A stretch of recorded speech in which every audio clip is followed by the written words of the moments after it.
I love shin jenna. I love shin jedha. Maalif shin maalodha? Subject pronoun you jechuun si jechuudha miti. Akkasumas you jechuun maal jechuudha? Isin bu'aa jechuudha. So you maalidha? Amma sitti you maalidha?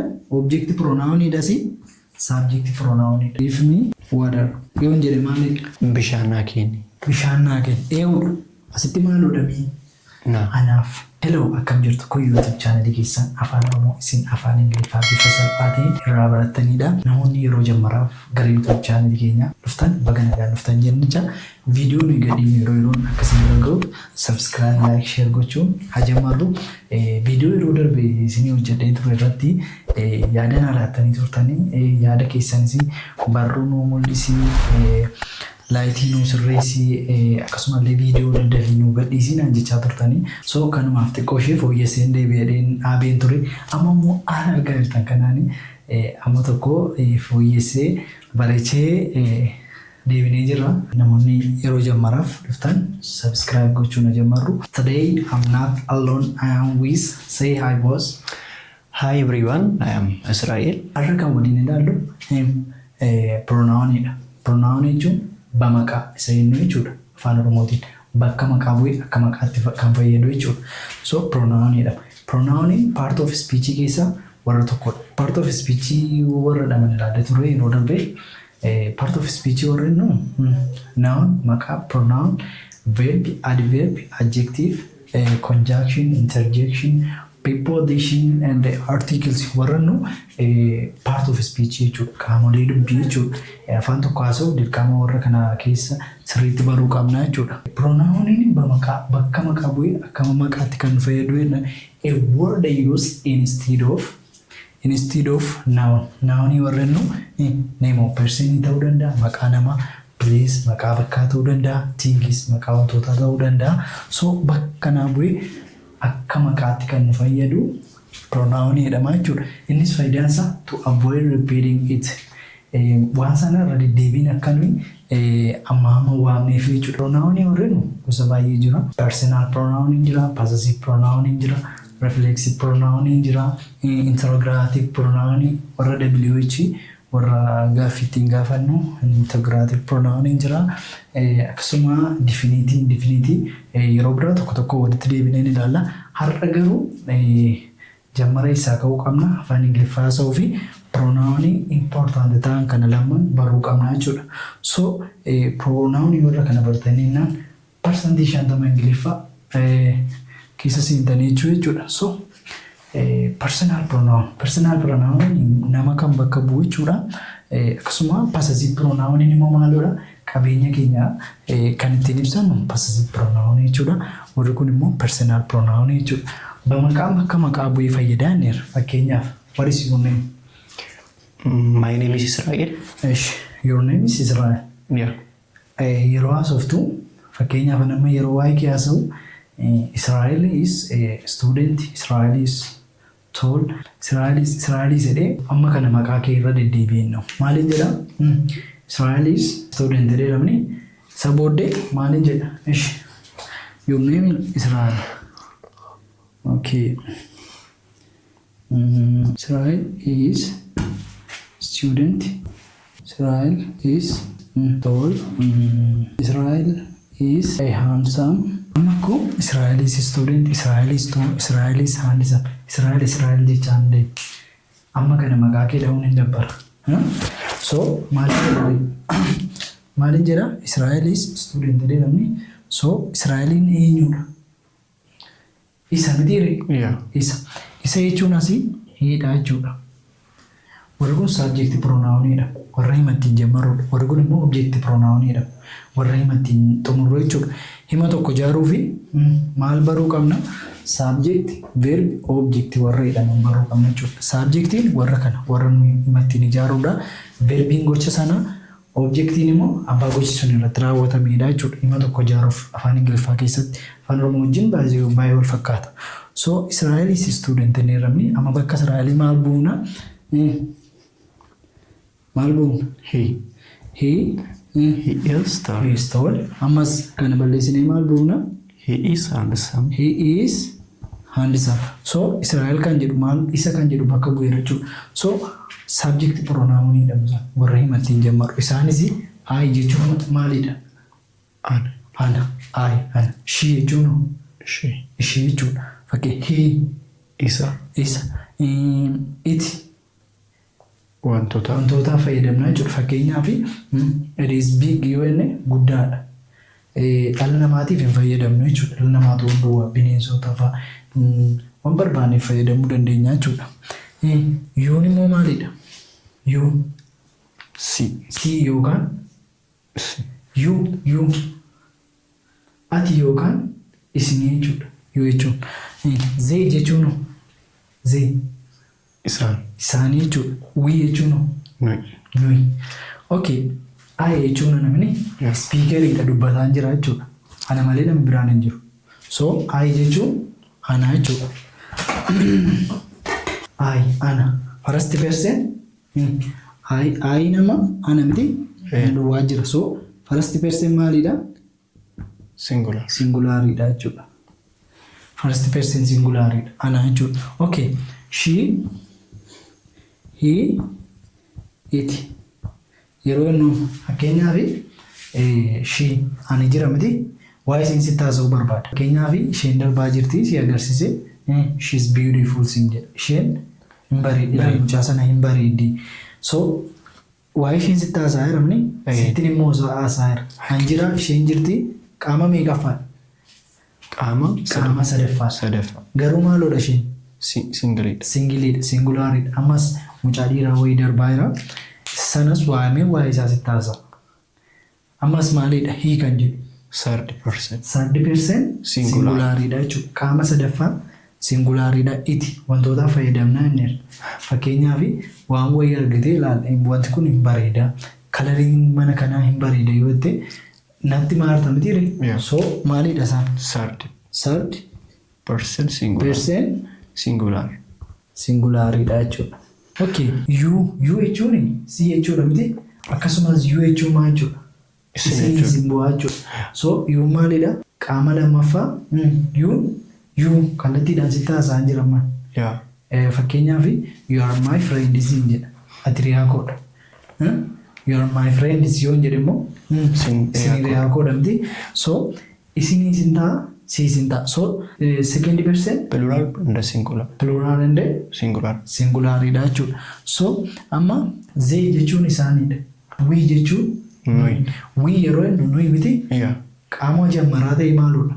Pluralidha jechuudha. Wii maaloodha? First person plural. What about you and zee? You and zee.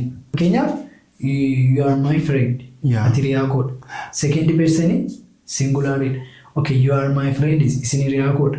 So second person maalidha? Pluralidha. Second person pluralidha si. Second person singular or plural? Plural and singularidha jechuudha. Zee yeroon maal jechuudha? Isaan. Qaama sadaffaa. Isaan barattoota. They are students. Jennee rabni? So isaan hiriyaa keenya. They are our friends. So maalidha? Third person ta'e maalidha? Pluralidha jechuudha. Third person. So kana maalidha? We jechuun nuyi, zee jechuun isaan, you jechuun yookaan isin, iti jechuun wantoota, she, se, hiin isaa, ayin anaa jechuudha. Okay. Me amma immoo object pronoun jedhamu. Warri kuni subject pronoun warra hima tokko ijaaruuf ittiin jammarruudhaan miti immoo object pronoun jedhamu. Me maalidha? Ana yookaan anaaf. Ana yookaan anaaf. Ishi fakkeenyaaf give me water yoon jedhe maalidha? Give me water yoon jedhe maalidha? Bishaan naa kenni. Eewudha. Asitti maaludha mii? Anaaf. Miti? Ishi fakkeenyaaf she loves me. Asittuu isheen maal taati? Na jaallatti. She kan jedhu maalidha? Subjective. Warra himattiin jammarruudha la. Asi siigalee hima tokko jaaruu. Laabziino asitti. Verbii gocha raawwatame sana na jaallachuusi.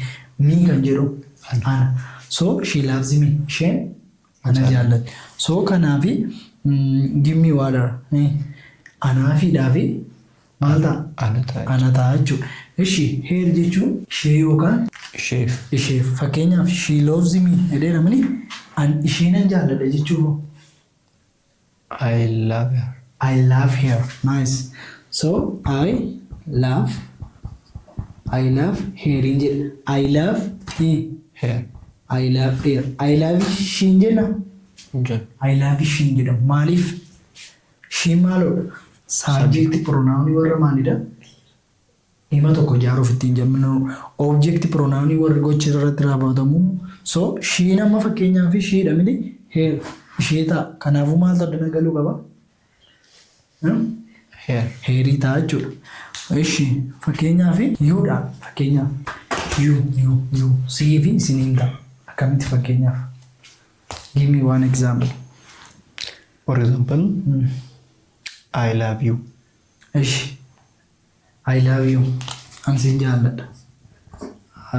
Beekamaa miti giree kun jecha ol ta'u. I love you. Ishi you love Me. Fakkeenyaaf ani immoo inni si jaallata siin jechuu yoon barbaade maalin jedha? He Love you. he Love you. inni he loves isa. He loves you. He loves You. you. Yuun jijjiirameera asitti. Jijjiiram. Jijjiiramne. Yuu ittiinis hin jammarra ittiin xumuruu irrattis maalidha yuun? Tokkuma. Yuu mataa jechuudha. Amma asitti yuun maalidha? Object pronounidha si subject pronounidha. Zee jechuun isaanii jechuudha. Object pronoun isaanii maal ta'a? Zee. Fakkeenyaaf sila maalin jedhe give me water hin jedhamne isaaniif kenni yoo itti yoo. Give them water. So zeemiin maalidha? Isaaniif yookaan isaan. Nuti isaan jaallanna dhime. Nuti isaan jaallanna. We love them. We love Them. them. We nuti love them. Zeemii ta'e jechuudha. Isaanii kan jedhu jechuudha. We kunaasi subject pronoun ittiin jammarreerra. Nuyi isaan jaallannaa. So asirratti wanti isiniin galle jira. Amma immoo maal ilaalla? Possessive pronoun warra jedhamanirraa. Possessive pronoun warra maalidha? Qabeenyummaa keenya ibsachuuf warra nu fayyadani. Fakkeenyaaf what's your name bro? My name is Israel. Okay, your name is Israel. Maqaan koo jecha jirtamni. So maayin maalodha? Kankoo. Maqaan ishee Saaroodha listi. Her name is Saaroo. Waa'ee maal seetii haasaa? Waa'ee maqaa ishee. Qabeenyummaa isee. Fakkeenyaaf maqaan koo Israa'eliin haa jettimni. Ani immoo your name is Israel siin jedhe. Maqaan kee Israa'eliin. Yoo jechuun maalidha? Si qabeenya kee jechuudha. What's your name siin jedha. What is your name jechuun maqaan kee eenyu. So maal ibsa? Warri kun possessive pronoun warra qabeenya ibsuuf fayyadamanidha jechuudha. Fakkeenyaaf his fakkeenyaaf maqaansa Abaluu jedhama. Yoo itti ibsuu barbaade maal ta'a? His name is maqaansa. So my jechuun maalidha? Kankoo. Her jechuun kan ishee. His jechuun kan isaa. Edisiin Wantootaaf. Your kan kee yookaan kan keessan. Yoon isin jedhe. What is your country? Yoon isin jedhe biyyi keessanis. Or what's your country? Jechuun nan danda'a biyyi keessa. Their kan isaanii. Our jechuun kan kee. Fakkeenyaaf this is our house yoon jedhe manni kuni kan kee. Okay, possessive adjective jedhamu jechuudha. Warri kun garaagarummaan isaanii possessive pronoun fi possessive adjective isaanii hiikaan isaanii tokkuma. Mine jechuunis kan koo jechuudha. Hers jechuunis kan ishee jechuudha. Hisiinis, edisiinis, your jechuun yuuriif yuursiin tokkuma. Theirs garuu differeensiin isaanii hima keessatti yeroo dhufanii possessive adjective'n yeroo hundumaa maalidha? Dependentidha. Garuu possessive pronoun maalidha? Independentidha. Fakkeenyaaf bilbilli kun kan godhamne this is my phone. This is my phone. Maal jedhamu? Bilbilli kun kan godha. Ishi. This phone is mine. Kuno kana juno. Bilbilli koo kan koodha. Kan koo lamman isaanii maalidha? Hiikuma tokko qabu. Garuu garaagarummaan isaanii inni kun independent dha. Dependent. Yeroo hundumaa maalii wajjin dhufa? Maqaa wajjin dhufa jechuudha. Hirkataadha. My phone. Phone maalodha as keessatti? Maqaadha. Maqaadha jechuudha. This is my phone. Inni kun garuu maalidha? Independent dha. Maalidha? Independent. Of danda'aadha. So yeroo hundumaa inni kun maalodha as keessatti passive adjective keessatti maqaa dura dhufa jechuudha. Fakkeenyaaf boorsaan kun kan isheeti jedhame. Boorsaan kun kan isheeti. This bag is hers. This is ish koi. Amma fakkeenyaaf this is kan isheeti jechuun maalodha? Her. This is her bag. Boorsaan kun kan isheeti. Ishi. This bag is hers. What is the difference? Tokko jechuudha bakka. This is her bag. Boorsaan kun kan isheeti. This bag is hers. Siigaleera. Yeah. So kana fakkaata pronoun warreen bakka maqaa bu'anii akka kanatti fayyadu. Possessive pronoun qabeenya keenya ibsuudhaaf fayyada jechuudha. So amma exercise bareedduu ishee walii wajjin hojjenna. Dhimma tokko ijaaruu fi subject verbii objectii beekuu qabnaa inni subject verb object. So subjective pronoun warreen kana object pronoun warreen kana fayyadamnees exercise hojjenna. Isinis exercise kana shaakala amma deebistan bara maqaan koo Abaluun jedhama. What is your name? My name is Israel. Your name is Israel. Amma maala ibsaa jirta kan koo jechaa jirta. Your name is Israel. Ishi umuriin koo hammanani. I am 25 years old. Okay, you are 25 years old. Okay. Amma asitti aamii fudhatti kuni I am taati. You are 25 years old. Okay. Itti dhumna. Ishi obboloota dhiiraa lamaaf durba tokkoon qabadhiste. I have two brothers and one sisters. Maqaan ishee Siifan jedhamti. Her name is Siifan. Maala isaa irra qabeenya se. So asii maal fayyadamneerra? Heerii fayyadamneerra. Siifan. Isheen barattuudha. She is a student. A student. Nice. Kuno she fayyadamneerra jechuudha. She is student. Ani isheenan jaalladha. I love her. Okay. I fayyadamneerra jechuudha. You love her. I love her. Isheen immoo na jaallatti. Amma waa'ee qiyaasaa. She loves me. She loves me. Nice. She loves me. She loves you. Okay. So amma immoo maalidha? Me fayyadamneerra. Bakka. Obboleessi koo gaariidha.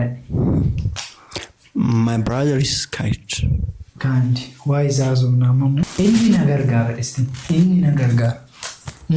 He helps me. Amasi miiteera jechuudha. Nuyi gammadoodha. We are happy. Okay. We are here. We are back jechuudha. Okay. We are happy. Ashi. Kuni maatii kooti. They are. This is my family. Yeah. This is my family. Maatiin koo nuuf barbaachisoodha. Akkati kana fayyadamtu barbaadeeti. Maatiin koo nuuf barbaachisoodha. Our family. Maatiin koo. My family are important for us. Okay. To us or for us? My family are important to us. So maal fayyadamneerra nuuf. Okay. Asii fayyadamneerra jechuudha. Manni keenya kun xiqqoodha garuu kan keenya. Qabeenya kan keenya ibsataara kuno kan keenya. This house. Our house is small. But But it is Ours. Ours. Kunuma kophaa dhufee jechuudha ammoo of danda'a. Sila maalii wajjin dhufe hawrii maqaa wajjin dhufe. Okay. House inni dhibe. This is small. Hawrii fi housii wal duukaa dhufan. Asitti garuu but it is ours. It is ours jechuun kan keenya jechuudha. So as keessaa wanti isiniin gala yoo jiraate yaada keessaan koomentii jalatti nuukaa. So dirqama koomentii nu barreessa namoonni viidiyoo kana ilaalaa jirtan isinii deebisuu dandeenya. Akkasumas viidiyoon kun namoota baay'ee bira akka ga'uuf hiriyoota keessaniif share godhaa. We'll see in next video. Viidiyoo biraan hamma walitti deebinutti kanarraaf qabnu kanuma. Bye bye.